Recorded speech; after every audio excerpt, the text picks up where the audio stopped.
विधानसभा निवडणूक जवळ आल्यानं येवला मतदारसंघात अनेक नेत्यांना आमदारकीचे दिवा स्वप्न पडू लागले।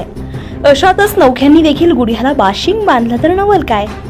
संभाव्य उमेदवारांमध्ये शरद पवार राष्ट्रवादी गटाचे ॲडव्होकेट माणिकराव शिंदे, जयदत्त होळकर, उद्धव बाळासाहेब ठाकरेचे युवा नेते कुणाल दराडे, सचिन आहेर, भाजपच्या अमृता पवार, संभाजी पवार इच्छुक असल्याची जोरदार चर्चा मतदारसंघात आहे।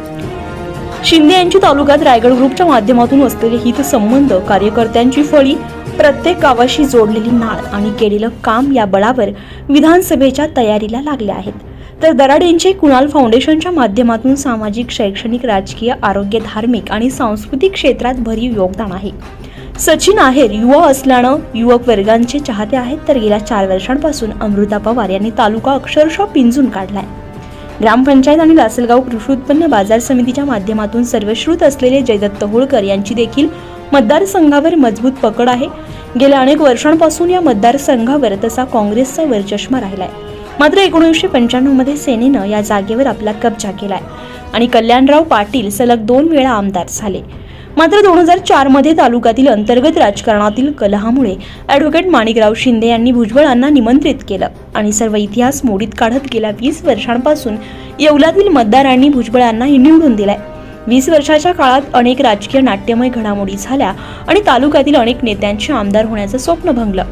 एवढंच नव्हे तर स्वतः माणिकराव शिंदे यांनी देखील 2009च्या निवडणुकीत भुजबळ विरुद्ध दंड ठोपटले।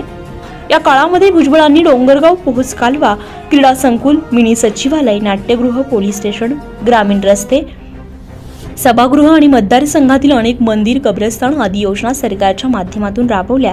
ही त्यांची जमेची बाजू असली तरी सध्या मराठा आरक्षणाचा मुद्दा गाजतोय आणि स्थानिक कार्यालयाकडून कार्यकर्त्यांची होणारी हेळसांड यामुळे अनेक कार्यकर्ते दुरावले असल्याचं चित्र सध्या दिसतंय। मराठा आरक्षण, भाजपची सलगी यामुळे येणाऱ्या काळात मराठा आणि मुस्लिम मतावर परिणाम होणार हे मात्र निश्चित।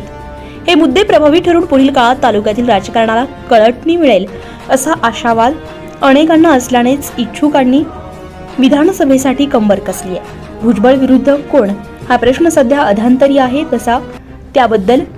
तसेच याबद्दल तुर्तास भाष्य करणं उचित नसलं तर येवला मतदारसंघावर संपूर्ण महाराष्ट्राचं लक्ष लागणार आहे। यामुळे निवडणुकीचा निकाल काहीही लागला तरी तो येवलेकरांसाठी इतिहासच ठरणार हे मात्र निश्चित।